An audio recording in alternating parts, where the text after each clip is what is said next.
Hai, apa kabar semuanya? Kembali dengan Putu Reza. Kita ngomongin soal handphone lagi. Dan di minggu penyambutan dari iPhone baru yang nanti bisa diambil mulai tanggal 22 September di negara tetangga seperti Singapura dan lainnya, saya tuh tergelitik sebenarnya untuk ngomongin iPhone 15, iPhone 15.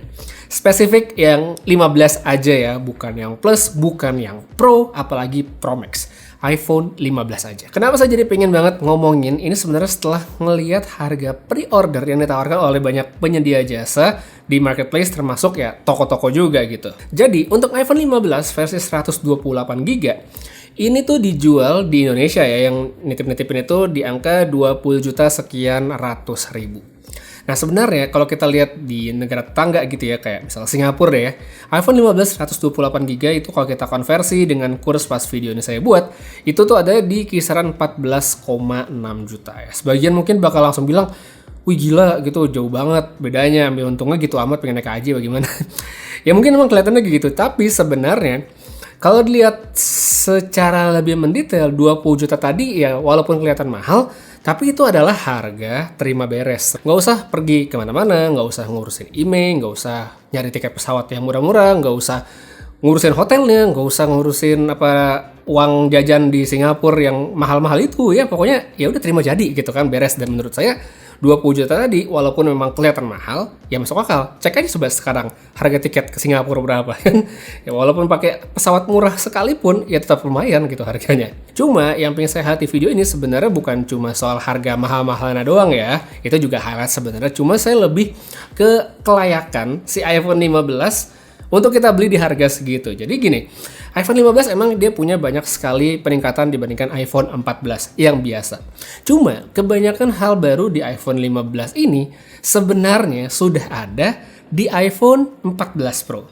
Nah, untuk iPhone 14 Pro nya sendiri, kalau kita lihat sekarang yang di Indonesia gitu, contoh di iBox deh, itu harganya lebih murah bahkan dibandingkan iPhone 15 yang versi titip di luar negeri. Yang iPhone 15 versi titip itu kan tadi 20 sekian. Nah, kalau iPhone 14 Pro itu saya cek ada di 1799 ya, 18 juta, lebih murah. Jadi ya kenapa sih alasan orang untuk beli iPhone 15 dibandingkan 14 Pro yang bahkan sebenarnya lebih murah dan kalau menurut saya juga lebih pro. Oke, untuk pertama-tama kita lihat dulu yang baru di iPhone 15. Desain back covernya ya bentuknya sebenarnya gitu-gitu aja sih. Cuma bedanya sekarang dia finishing belakangnya dibikin matte dengan variasi warna yang sangat menarik. Jadi dia bukan kaca yang glossy gitu ya. Emang kelihatan oke, cuman ya menurut saya biasa aja.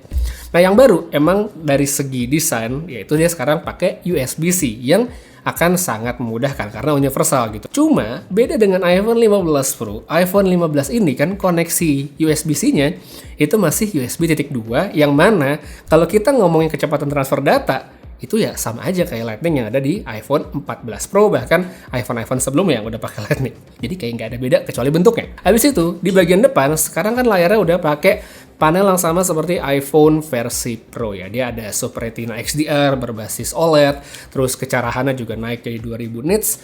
Jadi secara visual sebenarnya memang udah oke banget. Cuma semua ini kalau kita lihat juga udah ada di iPhone 14 Pro dengan harga yang lebih murah.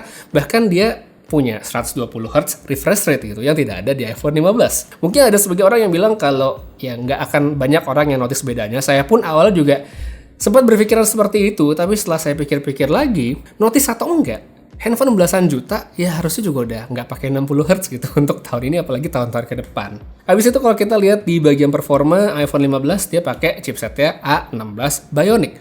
Chipset yang sama persis dengan iPhone 14 Pro. Jadi secara performa harusnya atau mungkin ya hampir pasti sih sebenarnya nggak akan beda gitu. Cuma di sini Apple tuh nambahin satu fitur di kamera yang katanya menggunakan kemampuan dari chipset baru mereka, yaitu kita bisa mengambil foto portrait tanpa masuk ke mode portrait. Jadi kalau lihat di teasernya kan di viewfindernya nih ada logo F atau buat portrait di pojokan, padahal dia tidak pakai di mode portraitnya. So ini mungkin seperti bisa bilang hampir semua foto yang diambil menggunakan iPhone 15 series itu nantinya bisa dijadikan foto portrait. Kalau saya sih sebenarnya lihat ini kayak bisa-bisanya Apple aja sih, karena iPhone 14 Pro tuh nggak bisa kayak gini, padahal chipsetnya sama, kameranya juga sama gitu. Kenapa dibedain ya? Emang ya supaya kelihatan beda aja. Emang yang ini tuh nggak ketinggalan banget sih, karena iOS 17 saya coba cek fiturnya untuk iPhone 14 Pro, sekarang dia bisa mindahin fokus di foto portrait setelah dia pengambilan, jadi bisa refocus seperti ini. Ya oke lah, cuman memang tidak kelihatan se-advance yang ada di iPhone 15, sehingga yang baru memang kelihatan lebih unggul. Habis itu di presentasinya juga minggu lalu Apple tuh ngasih tunjuk kalau iPhone 15 tuh bakal ada fitur 2 kali zoom dengan kualitas seperti optical. Jadi garis bawahi seperti, sehingga rasanya kayak punya 3 kamera. Mungkin kelihatan keren deh, punya 3 kamera padahal cuma 2. Cuma setelah dipikir-pikir juga, kenapa nggak punya 3 kamera beneran aja sekalian gitu ya? Ini bener-bener optical zoom 3x, itu bukan 2x yang katanya kualitasnya seperti optical ya kan, kenapa harus begitu? Cuma ya emang kalau dari segi foto juga nih ya, selain zoom-zooman, katanya iPhone yang baru itu punya coating lensa yang baru yang mana katanya bakal mengurangi flare yang selama ini memang menjadi, ya mungkin sebagai orang akan menganggapnya sebagai problem ya untuk foto-foto. Cuman ya apakah benar-benar seperti itu? Nanti kita cek kalau udah barangnya. Sisanya untuk iPhone 15, dia tuh yang baru memang dia punya fitur kayak precision finding dengan ultra wideband. Ini menarik karena di demonya dia bisa dipakai untuk nyari orang itu di tempat yang ramai, kayak temen misalnya kita lagi di mana, kayak di festival, di konser segala macam kan biasanya sinyal tuh agak susah ya.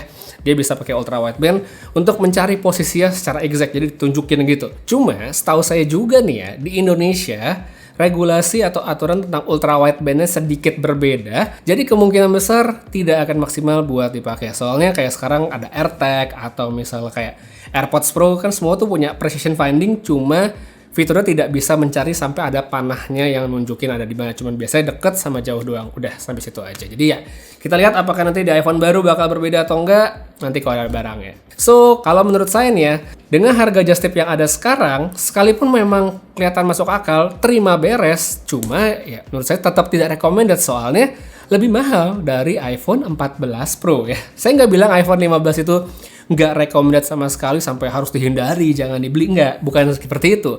Cuma belinya jangan sekarang, nanti aja gitu, tunggu masuk resmi di counter, karena ya nanti kan pasti harga retail Indonesia yang mana kalau tidak berubah seperti misal iPhone 14 pas pertama kali masuk di Indonesia tahun lalu, itu akan ada di angka 15.999 alias 16 juta. Lebih masuk akal karena pastinya lebih murah dibandingkan iPhone 14 Pro yang baru dengan kapasitas penyimpanan yang sama. Jadi ditahan dulu sih menurut saya. So kecuali emang udah ngebet banget harus ganti yang baru, pengen punya iPhone dengan USB-C, pengen Dynamic Island ya, Dynamic Island ya pulaunya itu, atau mungkin pengen iPhone baru dengan warna pink, ya beli just tip sih saya tidak larang ya. So itu kan bukan duit saya gitu, duit Anda juga yang mau beli. Cuma kalau pingin yang lebih value deal saat ini, menurut saya ya beli iPhone 14 Pro aja, karena handphone ini tetap sangat recommended, karena ya saya pun ngerasa sampai saat ini masih bagus banget gitu ya. Masih jadi handphone andalan saya, masih jadi daily driver lah ibaratnya. Di samping Galaxy Z Fold 5 saya pakai 2 itu. Ini masih kenceng banget buat main game, buat ngapa-ngapain udah masih enak. Layarnya enak juga buat dipakai nonton, ngecasnya nggak lama, sekalipun emang ya nggak ada fitur fast charging yang gimana-gimana banget, dan kamera yang masih sangat bisa diandelin ya, termasuk untuk foto maupun video, nggak jelek gitu ya. So buat yang penasaran untuk videonya, pantengin aja nanti insya Allah ada unboxingnya. Subscribe dulu aja, aktifkan notifikasi supaya nggak ketinggalan videonya. Untuk sekarang kayak segitu aja dulu video tentang ngomongin iPhone 15 ya. Makasih banyak nonton sampai habis, Putu Reza pamit, sampai ketemu lagi di video berikutnya, dan seperti biasa, have a nice day.